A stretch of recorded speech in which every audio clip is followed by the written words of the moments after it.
Hi, we're Group 43 and we're going over Sprint 1 of our group project. So for our first user story, we created team member logins and ensured that each person in our group could access the site that we're working on. Together, we have created our experiential learning tracker application site in Salesforce and developed the basic layout for our homepage. So looking at our homepage, you can see that we've developed a tile menu which allows UGA faculty members with the appropriate clearance to create a new request, view past requests, and to view their list of personal contacts.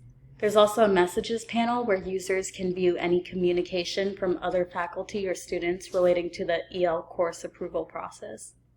We also have included and plan to further develop a dashboard feature on the home page, which will show a summary of the status of the user's pending requests that they have submitted.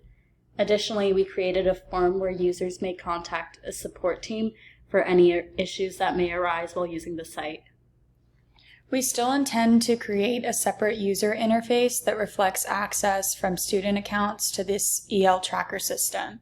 This view will have more limited features since students do not have the same clearance as faculty members and the EL committee. As for our second user story, we have created our database schema along with the appropriate fields and relationships for each of our domain class attributes. We created custom objects for user, report, request, approval committees, and departments.